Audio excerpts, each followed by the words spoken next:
अगर आप भी बड़े पोस्टर का बैकग्राउंड तैयार करना चाहते हैं तो मैं अभी आपको बता देता हूँ बैकग्राउंड क्या होता है। उसके बाद इसको बनाने का तरीका सीखते हैं और उन पे शेप जो लगी होती है उसके बारे में बताते हैं। यहाँ पे आपको मुख्तलिफ पोस्टर्स के बैकग्राउंड नज़र आ रहे होंगे, पोस्टें नज़र आ रही होंगी, उनके बैकग्राउंड भी आप देख सकते हैं।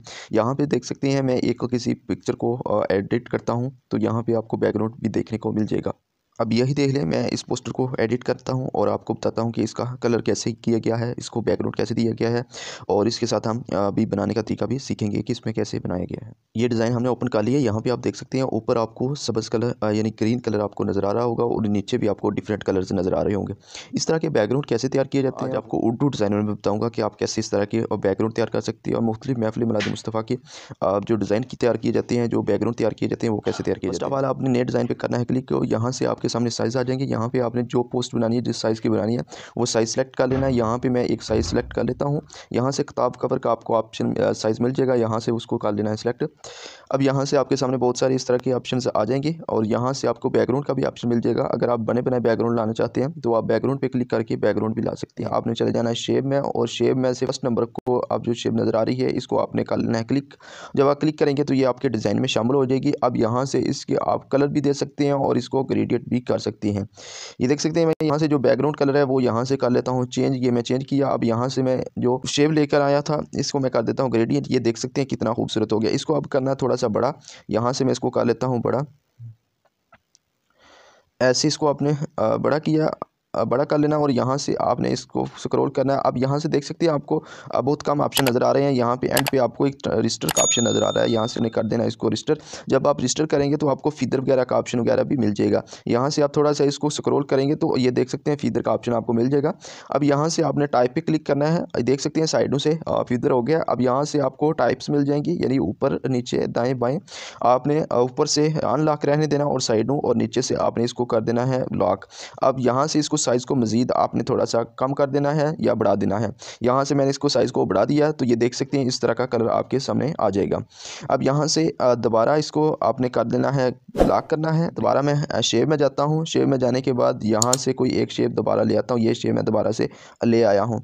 अब यहाँ से इसकी साइज़ को काफ़ी बड़ा आपने कर लेना है। मैं ये देख सकते हैं मैंने इसकी साइज़ को काफ़ी ज़्यादा बड़ा कर लिया। इसको भी आपने स्क्रॉल करना और यहाँ से रजिस्टर पे करना है क्लिक। रजिस्टर पे क्लिक करने के बाद अब यहाँ पे देख सकते हैं दोबारा इसके भी फीदर के ऑप्शन आ चुके हैं और डिफरेंट ऑप्शन देख सकते हैं आप स्क्रॉल करते हुए।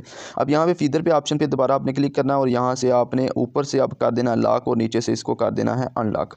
अब देख सकते हैं इस तरह का कुछ डिज़ाइन बन जाएगा। यहाँ से अब इसकी सॉफ्टनेस को आपने थोड़ा सा आपने कर देना है कम।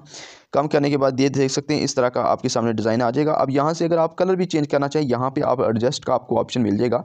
अब यहाँ पे आप इसकी ब्राइटनेस भी बढ़ाना चाहें तो यहाँ से देख सकते हैं मैंने ब्राइटनेस भी इसकी बढ़ा सकता हूँ। यहाँ से इसके नीचे आप इसको स्क्रॉल करेंगे तो 4 नंबर का आपको ऑप्शन मिल जाएगा। यहाँ से आप इसका कलर डिफरेंट कर सकते हैं, चेंज कर सकते हैं। यहाँ से मैं कोई एक कलर रख लेता हूँ। ये देख सकते हैं मैंने इस तरह का कलर कर लिया है। अब यहाँ से अगर रेड करना चाहो तो मैं रेड भी कर सकता हूँ, इसका कलर डिफरेंट करना चाहूँ तो वो भी मैं कर सकता हूँ। यहाँ से इस तरह करने के बाद यहाँ से मैं इसको थोड़ा सा कर देता हूँ नीचे। अभी यहाँ से इसको दोबारा मैं लेयर में जाता हूँ, लेयर से इसको दोबारा से कर देता हूँ। एड न्यू पे जाना है। एड न्यू पे जाने के बाद अब यहाँ से आपने जो नीचे शेप लानी है वो यहाँ से आपने इसको करना थोड़ा सा स्क्रॉल, यहाँ पे आपको एक शेप मिल जाएगी। यहाँ से शेप का साइज़ आपने यहाँ से कर लेना है बड़ा। अब यहाँ पे इसको आपने नीचे एडजस्ट कर लेना है जिस तरह उस शेप में आपने अभी देखा है कि एडजस्ट नीचे किया हुआ है। अब यहाँ पे ये कलर रखना चाहते हैं ये भी रख सकते हैं। यहाँ से आप ग्रेडिएंट करना चाहें तो यहाँ से ये देख सकते हैं मैंने ग्रेडिएंट किया तो यहाँ से डिफरेंट कलर जो है उसको लग चुके हैं, यानी कि डिफरेंट कलर में बनकर आ चुका है। शेप्स लगाना चाहते हैं या कुछ भी मजीद लगाना चाहते हैं शेप्स के लिए आपने शेप पे क्लिक कर देना है और यहाँ पे आप देख सकते हैं उसी तरह आपको डिफरेंट किस्म की शेप्स मिल जाएंगी। अब यहाँ से ये शेप हमको मिल गया। अब यहाँ से मैं इसको साइज़ को करता हूँ थोड़ा सा बड़ा। यहाँ से देख सकते हैं ये भी ग्रेडिएंट ही कलर की है तो यहाँ से मैं इसको यहाँ पे एडजस्ट कर लेता हूँ और दोबारा इसकी एक और कॉपी करता हूँ और उसको यहाँ पे एडजस्ट कर लेता हूँ। ये देख सकते हैं इस तरह आपने शेप को एडजस्ट कर लेना। ये आपका एक बैकग्राउंड तैयार हो गया है जैसा कि जमात इस्लामी का बैकग्राउंड है। तो यहाँ से इस तरह आप बैकग्राउंड तैयार कर सकते हैं। अब इसी को ख़त्म करके हम महफिल मिलाद का जो अब बहुत ज़्यादा शेप्स का बैकग्राउंड होता है जिसमें बहुत ज़्यादा तस्वीरें लग जाती हैं, बहुत बड़ा साइज़ होता है, उसको कैसे तैयार किया जाता है वो भी इसी वीडियो में आप देखते हैं। वीडियो को मुकम्मल देखिएगा ताकि आपको मुकम्मल समझ आ सके। देख सकते हैं एड न्यू पे आपने करना है क्लिक और जो बैकग्राउंड आपने तैयार करना है वो बैकग्राउंड के मिलाप से आपने तैयार करना है, यानी बैकग्राउंड बहुत ज़्यादा बैकग्राउंड का मिलाने से ये बैकग्राउंड आप तैयार करेंगे।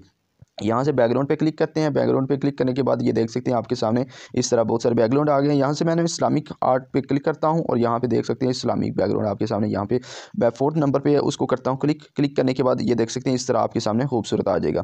यहाँ से इसके साइज़ को थोड़ा सा आप निकाल लेना, बड़ा करने के बाद यहाँ से थोड़ा सा आपने इसको ऊपर कर लेना। अब यहाँ से दोबारा इसको जाना है रजिस्टर में। रजिस्टर करने के बाद आपके सामने बहुत ज़्यादा इसके ऑप्शन वगैरह आ जाएंगे। यहाँ से मैं इसको करता हूँ रजिस्टर और अब यहाँ पे फीदर का ऑप्शन नज़र आ रहा है। यहाँ पे मैं जब फीदर करूँगा तो ये पहले से ही नीचे से फीदर हो गया।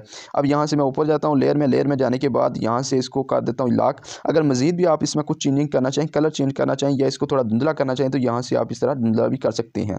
लास्ट नंबर पे आपको ऑप्शन धुंधलापन का मिल जाएगा, यहाँ से आप कर सकते हैं। एडजस्टमेंट पे जाकर आप इसका कलर वगैरह भी चेंज कर सकते हैं, ब्राइटनेस वगैरह भी बढ़ा सकते हैं। यहाँ से देख सकते हैं मैं कुछ इसका कलर चेंज करता हूँ ताकि आपको इसके बारे में समझ आ सके। ये देख सकते हैं इसका कलर मुख्तलिफ हो गया। ये 4th नंबर का एडजस्ट में ऑप्शन है, यहाँ से आप इसका कुछ भी कलर दे सकते हैं, कुछ भी कलर कर सकते हैं। जब आप इसको 0 पे रखेंगे तो इस तरह इसका साइज कलर जो ओल्ड अच्छा कलर है यानी कि इसका ओरिजिनल कलर है वो यहाँ पे लग जाएगा। लेयर में जाकर मैं इसको कर देता हूँ लॉक। अब यहाँ से दोबारा आपने जाना है बैकग्राउंड पे और मज़ीद कुछ आपने बैकग्राउंड लेकर आने हैं। यहाँ से देख सकते हैं दोबारा से आपको सिलेक्शन हुई पाकिस्तान अब्स्ट्रैक्ट और माइक कलर वगैरह मिल जाएंगे। यहाँ पे दोबारा आपने इस्लामिक पे क्लिक करना है।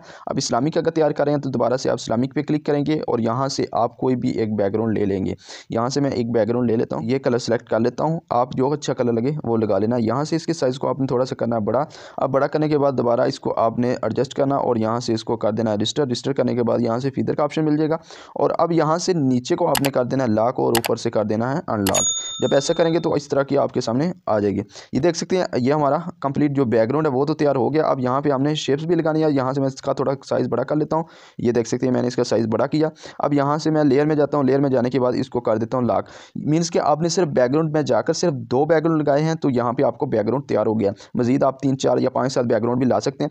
अब मज़ीद इसमें अगर खूबसूरती पैदा करना चाहते हैं, ये ऊपर आपको सूरजनुमा कुछ बना हुआ नज़र आता है तो ये सब चीज़ें लाने के लिए आपने यहाँ से चले जाना है PNG इमेजेस में और यहाँ से आपने इसको स्क्रॉल करते जाना है। जब आप स्क्रॉल करते जाएंगे तो एंड पे आपको एक लाइटिंग का ऑप्शन मिलेगा। जब आप लाइटिंग पे सर्च करेंगे तो इस तरह आपके सामने बहुत सारी लाइटिंग्स आ जाएंगी। यहाँ से देख सकते हैं मैं एक को किसी को क्लिक कर लेता हूँ। ये मैंने लाइटिंग को क्लिक किया तो यहाँ से हमारी शेप में शामिल हो गई है। अब यहाँ से मैं इसको थोड़ा सा साइज़ इसको कर लेता हूँ कम। साइज़ कम करने के बाद इसको मैं नीचे एडजस्ट कर लेता हूँ। ये मैं यहाँ पर भी एडजस्ट कर सकता हूँ और साइडों पर भी एडजस्ट कर सकता हूँ।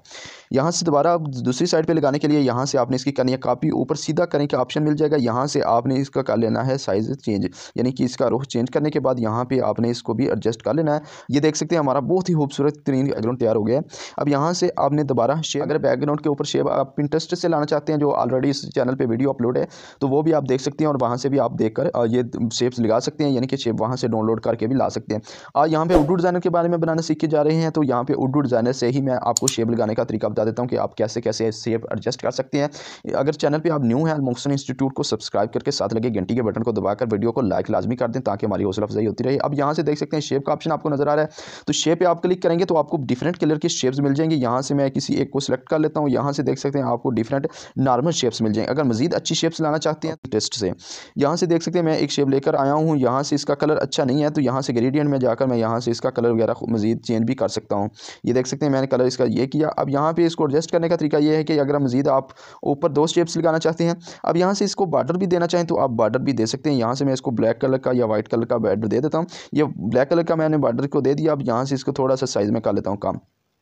दोबारा इसको आपने करना है कॉपी करने के बाद यहाँ से आपने इसको कर लेना है एडजस्ट। यहाँ से मैं एडजस्ट कर लेता हूँ। इसी तरह दोनों तरफ आपने इसको एडजस्ट के लिए आप यहाँ पे ही गोल शेप लाना चाहते हैं तो यहाँ पे देख सकते हैं आपको गोल शेप भी मिल जाएंगी। इस तरह आप यहाँ पे शेप को एडजस्ट करके इसी की आप दोबारा से आपने कॉपी करनी है। कॉपी करने के बाद यहाँ पे इसको इसी तरह आप बैकग्राउंड तैयार कर सकती हैं। मजीद ऊपर आप कुछ भी लाना चाहते हैं या अल्लाह या मोहम्मद तो इसलिए PNG इमेज में चले जाना नजर आ जाएंगे। यहाँ पे या अल्लाह मिल गया या रसूलुल्लाह भी मिल गया। यहाँ पे आप एक को सिलेक्ट करता हूँ या अल्लाह को तो यहाँ से देख सकते हैं मैं इसको थोड़ा सा इसका साइज़ कर देता हूँ कम करने के बाद इसको आपने कर लेना है एडजस्ट। ये मैंने इसको ऊपर एडजस्ट कर लिया। इस तरह आप अपने खूबसूरत बैकग्राउंड तैयार कर सकते हैं महफिलों